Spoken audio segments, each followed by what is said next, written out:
welcome you to another edition of the Chitchat. The Chitchat is a forum that allows youth to address issues affecting them on a daily basis, be it directly or indirectly. And in this episode, we will be talking about protest. Why do youths protest? The when and where and the how that they should carry on protest.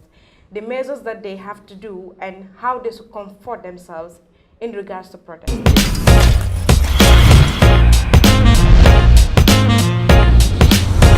So, in this studio, I have Mr. Saad on my right-hand side and Mohammed on my left-hand side.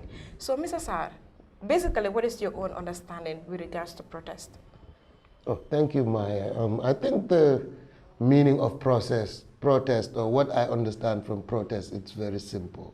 When you say protest, or when I hear protest, is somebody doesn't like something and they want to let it be known. Okay. So hearing your voices, speaking out against something that you don't like or something that is affecting you, usually in a negative form, that is what protest is. So how you do it, where you do it, when you do it can differ, but the main reason is when you have something that you don't like, something that is bothering you, and you let the person know what you're thinking or how you're feeling. Okay. So Mohammed, what are the measures that you think as us youths we should carry upon ourselves in order to conduct a peaceful protest? Okay, how you can carry a peaceful protest?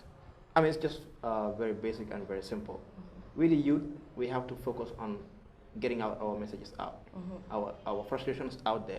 So one way we can clearly do that and peacefully do that is to kind of like hold banners. Banners have been in existence for centuries now. People have been using it to show their frustrations, to get word out, to just share things that they are feeling inside. So I think having banners, having t-shirts, having social media platforms to share your frustrations is just one way we can, kind of like abstain from the violent means of protest. Okay. Yeah. So, Mrs. R, what are the measures that we the youths have to take upon ourselves to comfort ourselves, like the angry youths yesterday, they were pushing and pulling with the PIU officers. So in that regard, how do the youths need to comfort themselves when it comes in those situations? I think the youths just need to be a little bit more patient and find ways of getting their voices known. There's various ways of getting your voices heard, making an impact and letting people know what you think and how you feel and what your frustrations are. So the best way is to find those venues, find what is legal and find what is not legal. Protests are legal, demonstrations are not. So if you're doing a protest, go and find out what is happening, how to do it, where to do it, when to do it. Find some legal advice that will not get you into trouble and that will not lead into destruction, because two wrongs don't make a right. I understand you need a permit. And usually it's very hard for people to get permit in this country when they want to do protest, especially if it's against the authorities. So goes back to my point, it's a communication frustration. The communication is flowing one way. When the police wants to tell you something, they tell you. But when you want to tell them something, there is no way of getting your voices heard. There is no way where youths can go and voice their frustrations, their angers, and be heard. I think it's rooted in Gambian society. It's culture that since when we are born, the head of the family is the father and the mother. And in Gambian culture and Gambian society, it's one-way communication flow. You don't question your parents, you don't ask questions, you do as you say, and if you're frustrated, you learn to deal with it. So it's something that we adopt from the home, that there's no way of us letting our voices be heard. And when that happens, it usually leads to rebellion. We can see it in the compounds. When youths are young, they put up with it, but as soon as they're old enough to do what they want to do on their own, they turn rebellious, because that is the only way of getting their voices heard. There is no peaceful way, there is no legal way that is open for the youths, There's no forum that the youths can go and air out their voices. So I think we need to look at it from a cultural perspective.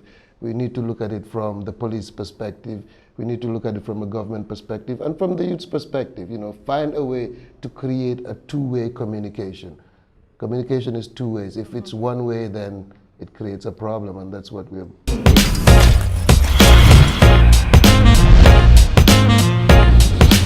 You mentioned a very, very, very critical point, as in when these protesters go out to the police to seek for license or permits to conduct their protest, they kind of like get denied or rejected. I think that's one of the reasons why, that's even one of the root causes of violent protests in Gambia.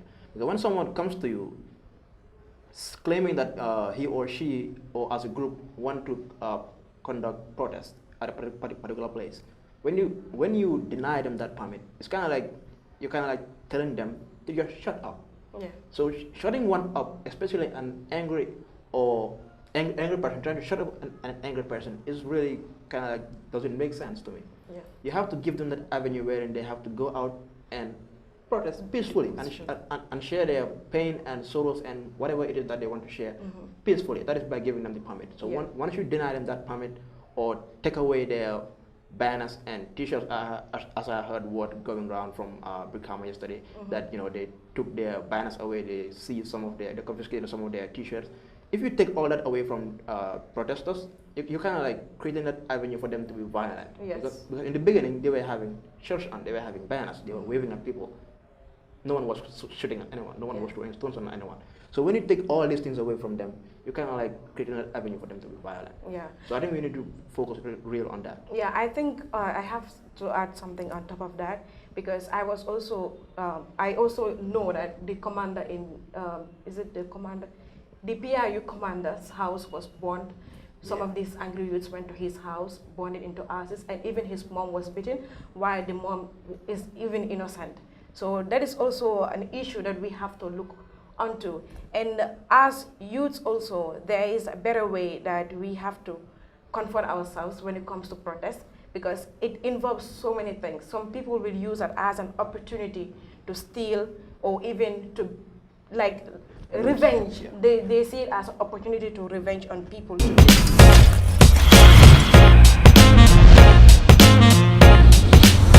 So, Mr. Saad, why is it important as youth to know your rights and to also know democracy?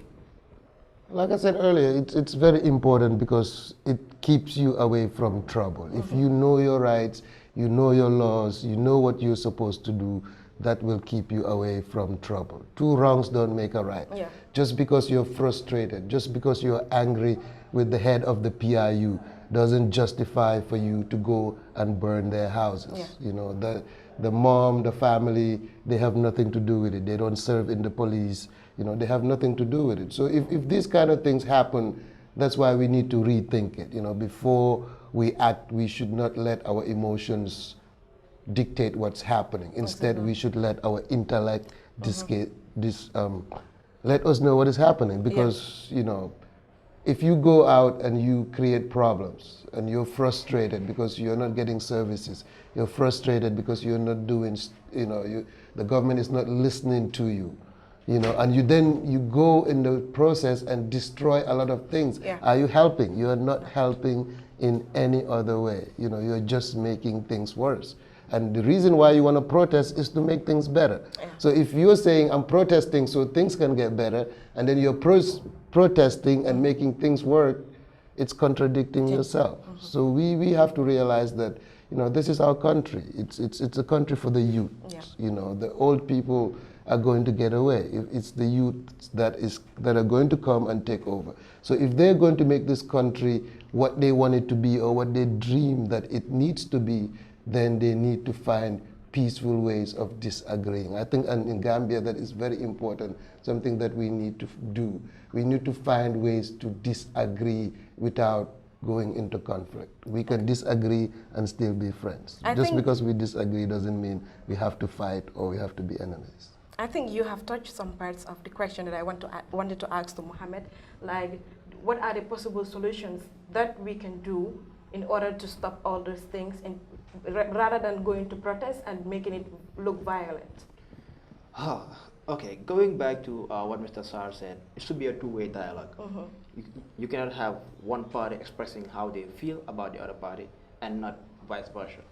So once we create that platform wherein we have both parties involved to sit and try to like exchange, agree to disagree, Okay. then we're gonna have that environment wherein we're gonna have peaceful or quiet demonstrations All or right. protests wherever it happens. There are times you will be like a passerby and you see a protest taking place and you don't even know the reason why that thing is happening and you just join it, and anything that happened to you, it's your fault. You don't have to blame anyone for it.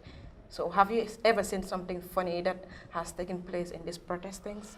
I don't know if I should call it funny because it's really sad. It's amusing, but it's sad. But if I can relate to that, it would be the looting that happens. Like you said earlier, when protest happens, it's opportunity for the opportunists. Some people are just sitting there waiting for chaos to happen so they can join and do this. So when protest happens, you know, the funniest part would be seeing old men, old women, young girls, young boys looting, going into people's shops, taking TVs and running with them, taking money and running with them, you know, stealing people's cell phones. I think that is Stealing pretty much people's funny. ATM cards. Well, viewers, this is what we have for you in our special episode talking about protests. I just hope you people learn and you will make the best choice before venturing into protests or demonstrations. Bye.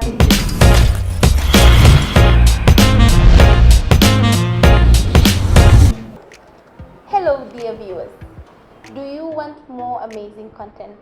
Kindly follow us on Facebook and YouTube, Instagram and Twitter. And on YouTube, please subscribe and press that bell notification button. Press it for more amazing content.